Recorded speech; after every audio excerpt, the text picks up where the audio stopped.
Hey, what's going on, everybody? My name is Monotui, coach of the Tampa Bay Luxrays, and today I'm bringing you guys our Week 3 match for GBA Season 7. We are going up against Lars, aka El Sizzler, this week, coach of the Borussia Donphan. Definitely check him out in the description below. His YouTube link will be there. He is a very good guy, a good friend of mine, and a very good battler as well, so I'm very excited to play him. Going into team matchup, as you can see, the 6 that he decided to bring are Primarina, Latias, Donphan, Nihilego, Lucario, and Tornadus Incarnate. So roughly the team that I expected, but a couple notable things that are missing are Crawdaunt as well as Decidueye. Crawdaunt I was very afraid of because absolutely no switching that I had on my roster, and Decidueye I thought was going to be kind of annoying because my Zygarde can't really beat it. I can click Crunch against it, but he has switch-ins to Crunch, whereas he doesn't really have good switch-ins to Bandit 1000 Arrows. So not seeing that means I can just spam 1000 Arrows across the entirety of this team. I have no reason to click anything else unless I feel the option, or I feel the opportunity to click E-Speed to pick something off, or Outrage just to get off massive damage on something. But with that being said, let's move on to the team that I decided to bring, even though I do have a team builder dedicated to it. For a quick rundown, we have our Assault Vest Jirachi, we have our Choice Banded Zygarde, we have our Life Orb Physically Offensive Greninja, we have our Choice Scarf Bisharp, we have our Nasty Plot 3 attacks Toxic Plate Salazzle, and we have our Physically Defensive Choppleberry Miltank.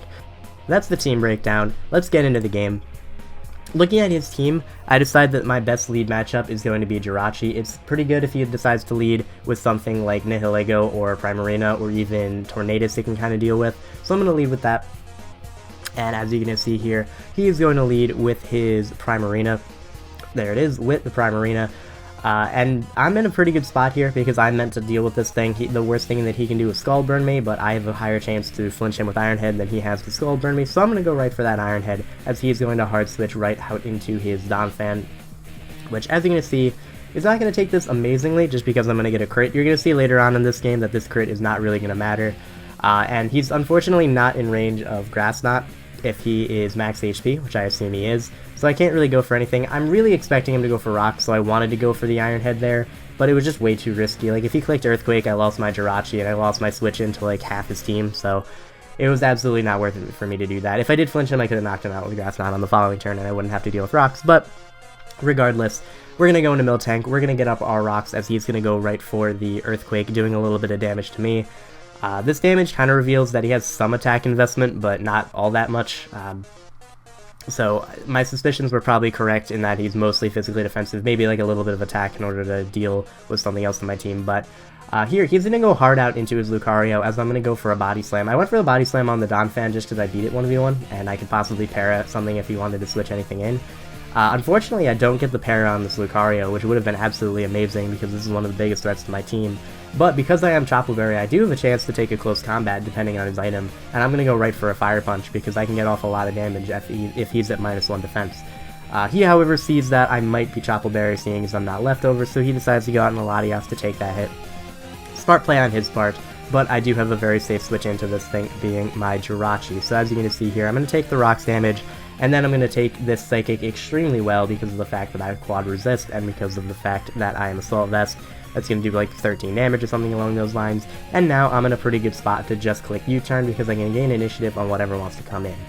He, however, makes a pretty good switch and goes out into his Primarina, expecting me to go for the U-turn, because obviously I beat this thing 1v1, but Jirachi's like the only thing that I have to switch into Primarina, so if I'm in with anything else, he has the potential to get a kill. However, I'm going to make also kind of a smart play. I'm going to go out into my Greninja. He's not 100% in range of Gunk Shot yet if he's max HP. And I'm kind of afraid if he's... I'm actually not seeing an item. I'm a little bit afraid that he's Kebia Berry, just because, like, you see no item and you're like, possibly Resist Berry. But anyway, I go out in my Greninja to bait the Moonblast so that I can go back out in my Jirachi and take as little damage as possible. As you're going to see, that's exactly what he's going to go for. He's going to go for the Moonblast, and it's not going to do any damage to me. And judging by that damage, it looks like he doesn't actually have that much special attack investment. So I'm hoping that he's maybe physically defensive, because then my team deals with it a little bit easier. But here I'm going to go for the Iron Head as he sends in his Donphan. It's going to take a little bit of damage, and then on the following turn what I can do is knock him out with the Grass Knot. However, something I haven't... Ooh, that was gross, sorry. Something I haven't brought up yet is the fact that he has Rocky Helmet on his Donphan. Now, with the switching into Moonblast, switching into Rocks a couple times, switching into the Psychic, and biggest of all, dealing with that Rocky Helmet, he's able to whittle my Jirachi down very, very low very quickly, which is not the worst thing in the world, because I did get rid of his Donphan, which is basically his best switch into Zygarde, but now my Jirachi is whittled, and I don't have good switch-ins to a lot of his team. He, however, is going to go Tornadus. He's going to attempt to go for the sub, hoping that maybe I would U-turn out, but as you're going to see here, this sub is going to break, and now on this turn, he's going to be forced to just knock me out with a knockoff, so I lose my Jirachi. It's kind of unfortunate, but there isn't too much else I could have done about it. Did put in a lot of work for this team, but he brought a very good set in that Rocky Helmet Donphan, being able to get a lot of chip damage off onto me. However, I do have my Greninja here, which can threaten this thing out, and I'm going to go right for a Waterfall, just to get off, just to possibly knock this thing out and get some damage onto whatever else wants to come in. He's going to switch into his Primarina, and I really thought, even if he was Kebiaberry at this point, that this Primarina would go down to this Waterfall, because he's at 50%, and like Life Orb Gunk Shot does a lot of damage to it. But as you're going to see here, I'm going to go for the Gunk Shot. He's going to be Kebiaberry. I do connect, thankfully, and we're actually going to fail to knock him out, which you're going to see right here. He was actually a fully physically defensive Primarina to take my Gunk Shot as best as possible, so that was very good prep on his part. I thought he would be like either physically defensive or he would just be Kebiaberry. He ended up being both, and that ended up really costing me because now I lose my Greninja, which sucks because that outsped the entirety of his team. However, what I can do here at least is go out into my Zygarde and just click 1000 Arrows. He can't switch anything into it, so he's just going to be forced to sack this Primarina and then try and knock me out on the following turn with some other Pokemon. As you can see here, 1000 Arrows is going to go off, Primarina is going to go down, and we are now at a 4-4 in this game. So Primarina's down, that's cool because I lost my Jirachi and that was the only switch I had to this thing. However, he is now going to be able to go out into his Latias and threaten me with an attack. I don't have my Jirachi to switch into this thing anymore, so as you're going to see here, I'm actually going to switch out into my Miltank, expecting a possible Ice Beam or Draco Meteor, so that I can possibly sack it off and then get a switch out into something else in order to deal with the Latias. However, he's going to pull a double out into his Lucario, possibly expecting my Miltank, I'm not exactly sure, but if so, he made a very good play. However, he's still afraid that close combat will not kill me. I believe if he's Adamant Life Orb, close combat will be able to kill me, but he doesn't want to risk getting like a min roll or something like that. So instead, he's going to go out into his Tornadus. And this is actually an interesting turn of events. I'm going to go for Fire Punch. I'm not going to kill him because he's a very bulky set, and he's going to reveal the Figgy Berry. And I'll be honest, I didn't completely know what Figgy Berry did until I saw it happen there, and I was a little sad because that is a very, very difficult thing to deal with, because he's now going to go for Bulk Up. I'm going to go for Milk Drink just to get myself healthy again. He now no longer has an item, so his Acrobatics, if he has it, is going to be doing a lot more damage to me. And all I can do now is just spam Body Slam and hope that I can break a sub. So he's going to go for the substitute here. I'm thinking I can probably break a sub, but as you're going to see here, Body Slam's going to go off, it's going to hit him, and it's not going to break his sub because he is a relatively bulky set, and I'm uninvested, so Miltank's actually pretty weak. And what he's going to be able to do is set up another Bulk Up and get to +2/+2, which is kind of scary for me, because if he ends up, I don't think he's going to end the situation behind a sub, but if he does, then that's going to be a very big problem for me. Like, I don't have Water Shuriken on my Greninja, I don't have anything I don't have any multi-hit attacks to deal with it, so I'm going to have to stack him on in order to break the sub. But as you can see here, he's going to go for another sub. He cannot go for another one, so this is going to be his last sub. I'm going to go for the Body Slam. It's not going to be able to break his sub, and now what I'm going to be able to do is go for another Body Slam as he goes for the knockoff, getting rid of my Chople Berry. That knockoff play was actually a little bit of a mistake, and I'll show you why in a second. I'm going to go for another Body Slam. This one is going to break his sub, and then I don't have any other play other than clicking Body Slam. Like, I can't switch anything in on an Acrobatics. So he's going to go for an Acrobatics, but as you're going to see here, Miltank doesn't care, and it's going to live, and it's going to be able to knock out this Tornadus with the next Body Slam. So the thing that I sniped Lars from right before he was going to take it is now putting in a lot of work versus him, and that is pretty funny. He wasn't able to knock me out because he was a relatively bulky spread. He didn't have too much attack investment, which made sense. So he's going to go for the Dazzling Gleam on his Nihilego. He's going to be able to knock me out, and he's going to get the Beast Boost, which I think is fine because I can just go out into my Bisharp and knock it out with Iron Head. But he's actually going to get the Speed Boost, meaning that he he's going to be able to outspeed me and knock me out if I do go out into Bisharp. Now, something else I want to point out here, because this was actually a pretty crucial thing that I thought about for a little bit. he just revealed Dazzling Gleam in order to knock out my Miltank. Now, the fact that he has Dazzling Gleam makes me think he doesn't have HP Ice, because I figured he would have like HP Ice or HP Fighting to hit my Bisharp, HP Ice to hit my Zygarde. The fact that he has Dazzling Gleam, the fact that he would have Dazzling Gleam plus HP Ice to hit Zygarde with 2 different moves doesn't really make sense. So I figured he would just be Dazzling Gleam, HP Fighting, or something along those lines to hit both of them.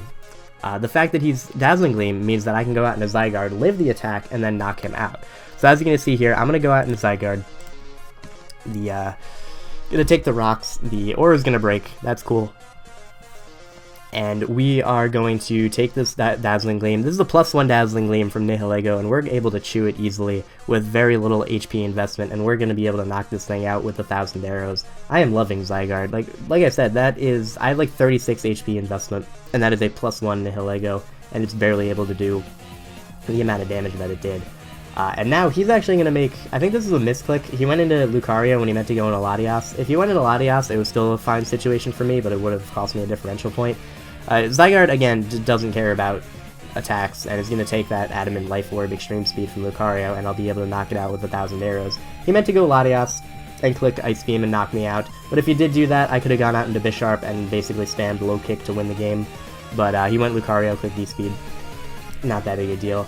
He's now going to go out in a Latias. He will be able to knock me out. However, I have a Scarf Bisharp in the back, which can knock this thing out even if he's Colbur Berry, and if it somehow doesn't knock it out, then I'll be able to go into Salazzle and pick it off afterwards, in case this thing is like not Scarf. In case it's like Colbur Berry and lives somehow, and then knocks out my Bisharp with HP Fighting. But as you can see here, we're going to go into our Scarf Bisharp. We're going to go for the knockoff to knock this thing out. He's actually faster than me, as you can see here. So he was actually a choice Scarf Latias. The only way he wins is if he freezes this and he freezes my Salazzle on that following turn. But as you're going to see, he's not going to get the freeze. We're going to knock him out with a knockoff, and we are going to win this game 2-0 over the Borussia Donphan and El Scizor. So there we go, knock off the choice Scarf. That's cool. And you defeated Lars. Ooh, so we are starting off this season really strong. We are now 3-0. Come on, Lars, get your picture up here. There we go. There's your face. We are starting off this season very, very strong. We are 3-0. We are, I believe, +8 in differential, because we had a 4-0, a 2-0, and now another 2-0. And that's awesome. This GBA season so far has gone really, really well. We have played some pretty good games. This one was relatively close, even though I was ahead a little bit. I think throughout the game, I feel like I was a little bit ahead. Definitely some key points is when Miltank was able to live that Acrobatics, even though I could have gone out into like anything else to revenge it. Like I could have gone into Zygarde to E-Speed. I could have gone into Salazzle. That if I went into Salazzle, I took Rocks damage, and I put myself in range where if I switched in again on Rocks, I'd be in range of Lucario's E-Speed. If Zygarde came out and clicked E-Speed and he knew I was locked into it, he could have gone out into Nihilego, and I would have had to sack something else. So a very big point in the match there. Also, definitely a big point in the match for him was when he revealed his Primarina set. That was very smart on his part. He bought fully physically defensive Kedbia Berry. That was able to counter my Greninja perfectly, because even though I got Primarina to a little bit below 50%, max attack, Life Orb, Gunk Shot was just not able to pick him off, which was really, really unfortunate for me, because Greninja really put in a lot of work versus his team. Like, Waterfall knocked out the Nihilego. E-Speed didn't knock me out from his Lucario, so I could have gotten an attack off onto him. I outsped and could have dealt with the Tornadus. I could have dealt with the Latias, assuming he wasn't locked into Draco. So, being able to deal with my Greninja relatively early on was very beneficial for him, but in the end we were able to overcome that and win the game. So, thank you guys very much for watching. I hope you all enjoyed. Next week we're going to be going up against It's Gator, coach of the Florida Gators, so I hope you guys are excited for that. Like I said, thank you all for watching, and I will see you in the next game.